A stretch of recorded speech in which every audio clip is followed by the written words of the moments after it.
Hello, nandito ako sa Kennedy Town, dito sa Hong Kong. Ito yung pangalawa kong visit dito sa Hong Kong. Namasyal dito ulit.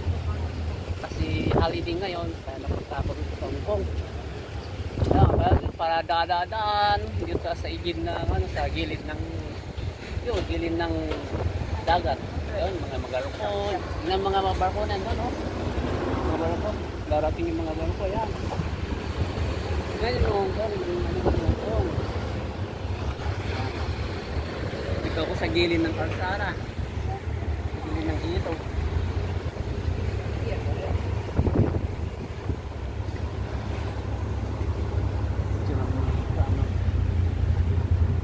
Tingnan natin yung bumaba. Ano yung bumaba na yan? Yan. Ingaba na lang nila pagkatapos alis sila agad.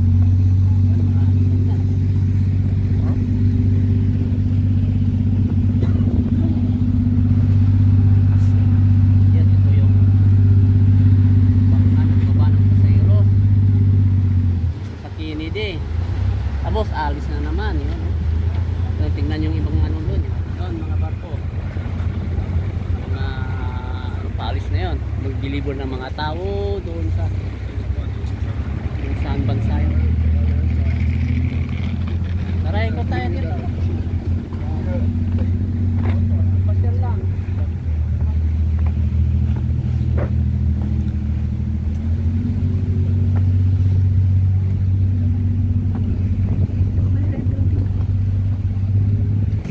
Matataas yung bahay nila dito, parang skeleton.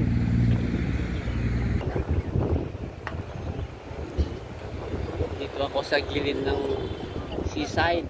Ayun o, kung makita nyo yung mahabang tulay na yun. No? Pero meron mas mahaba dyan.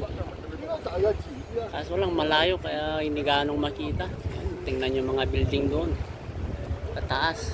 Paglapitan mo yun, mo makita yung kung ano makikita mo kasi matataas yung building.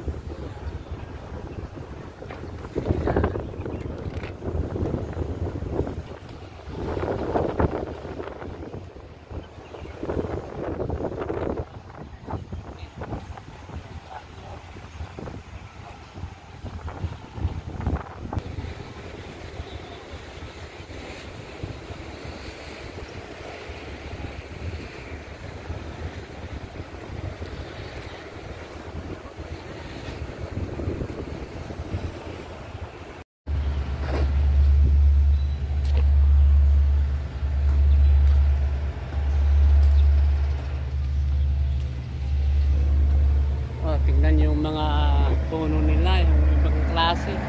Diba, yung ugat nila, nandyan yung ugat nila sa katawan niya. Malabas yung mga ugat. Hindi ko alam kung ano to, baka gamot siguro to. Kaso lang. Ito pala yung banyan tree. Ang ugat niya baliktad, pataas, hindi pa baba. Ganun itong banyan tree.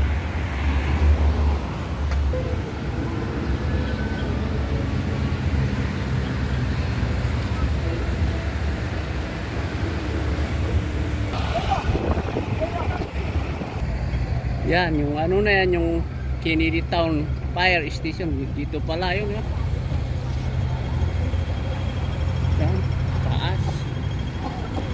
Kennedy.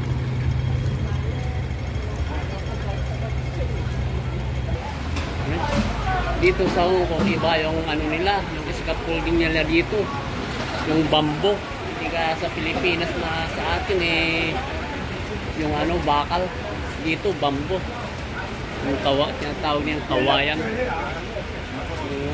Saka ano dito, magana ibaba, hindi mabigat kasi mataas to kung gawin niya hanggang sa taas to, ilagay nila hanggang sa taas, lalo pag magpintur sila ganoon. Ito yung pinaka scaffolding nila, kawayan, bamboo.